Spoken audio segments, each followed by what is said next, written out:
అందరికీ నమస్తేనండి. ఈరోజు జనవరి 5 మన థర్డ్ డే ట్రేడింగ్‌లో. సో, ఈరోజు మనం ఏం చేసామో చూద్దాము. సో, నేనైతే ఈరోజు మార్నింగ్ నుంచి కాల్ సైడే ఉన్నాను. సో, మార్నింగ్ ఫస్ట్ నాకు ఎంట్రీ నా సేమ్ స్ట్రాటజీ ప్రకారం 1 అవర్ టైమ్ ఫ్రేమ్‌లో నాకు కరెక్ట్‌గా ఈ బేస్ దగ్గర అయితే ఎంట్రీ దొరికింది 200 దగ్గర. సో, నేను 200 దగ్గర ఎంటర్ అయ్యి 10 పాయింట్స్ అయితే ఎస్ఎల్ పెట్టాను. కరెక్ట్ మార్నింగ్ 9:30కి నా ఫస్ట్ ఎంట్రీ అయింది. ఈ క్యాండిల్‌లో ఎంట్రీ అయింది. సో, 10 పాయింట్స్ 200 దగ్గర ఎంటర్ అయ్యాయి కదా! కరెక్ట్ 190 దగ్గర నన్ను తీసేసింది. తర్వాత ఒక 10-15 మినిట్స్ ఆగి 9:43కి అంటే 10 మినిట్స్ ఆగి సేమ్ కన్ఫర్మేషన్ తీసుకొని మళ్ళీ అదే దగ్గర సెకండ్ ట్రేడ్‌కి రిస్క్ తీసుకున్నాను. సో, నన్నేం చేసింది ఒక 208 అట్లా ఎళ్ళింది. ఒక 8 పాయింట్స్ పైకెళ్ళింది. ఆ తర్వాత మళ్ళీ వచ్చి 190 కింద స్టాప్ లాస్ హిట్ అయిపోయింది.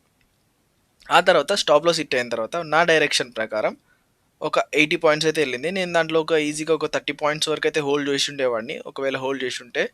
సో, నాకైతే ఆ ట్రేడ్ నా డైరెక్షన్ కరెక్టే. మన వ్యూ కరెక్టే. కాకపోతే నన్ను 2 సార్లు తీసేసి వెళ్ళిపోయింది. చిన్న స్టాప్ లాస్ పెట్టడం వల్ల. సో, మనది చిన్న స్టాప్ లాస్. మనం ఎక్కువ రిస్క్ తీసుకోలేము. మనకున్న బడ్జెట్‌లోనే మనం వీలైనంత తక్కువ రిస్క్ తీసుకుంటూ సర్వైవ్ అవ్వడానికి ట్రై చేయాలి. సో, ఇది మన ట్రేడ్ ఈ 5థ్‌కి. సో, నేనైతే నా రూల్స్ ఫాలో అయ్యాను. 2 ట్రేడ్స్ పర్ డే. సో, ఇంకోటేంటంటే నాకిక్కడ క్లియర్‌గా కనిపిస్తుంది. మూవ్ వెళ్తుంది. ఈసారైనా ట్రై చేద్దాం. ఇంకొకసారి ఈ 10 పాయింట్స్ రిస్క్ తీసుకుందాం అని నాకనిపించింది ఈరోజు. కానీ నేను మీకు చెప్పాను గదా! 2 ట్రేడ్స్ తప్ప నేను అస్సలు చేయను. ఓవర్ ట్రేడింగ్ అస్సలు చేయనని చెప్పి స్ట్రిక్ట్‌గా రూల్స్ అయితే ఫాలో అవుదామని ఫిక్స్ అయ్యాం గదా! సో, నేనైతే ఎలాంటి ట్రేడ్ అయితే తీసుకోలేదు. నాకు చాలా అనిపించింది తీసుకోవాలి ఎట్లైనా. అరే! ఏం కాదులేరా ఒకసారి తీసుకుందామని. అంత ఇది తప్పురా నాయనా, నన్ను నలుగురు చూస్తున్నారు. ఇలాంటప్పుడు ఇంత గలీజుగా చేయొద్దు.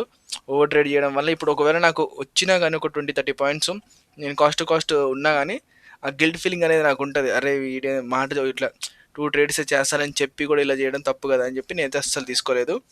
సో, నా పీఎన్ఎల్ ఒకసారి చూపిస్తాను. చూడండి. 2 ట్రేడ్సే తీసుకున్నాను కరెక్ట్‌గా. 9:30కి ఒకటి 10 పాయింట్స్ ఎస్ఎల్, నెక్స్ట్ ఇంకొకటి 2 ట్రేడ్స్ పర్ డే. మనకి తర్వాత మూవ్‌మెంట్ వచ్చింది. కానీ మనం పట్టించుకోలేదు. సో, ఇక్కడితోటి మనమైతే డే క్లోజ్ చేసేసాం. సో, మళ్ళీ మనం రేపైతే కలుసుకుందామండి. Thank you.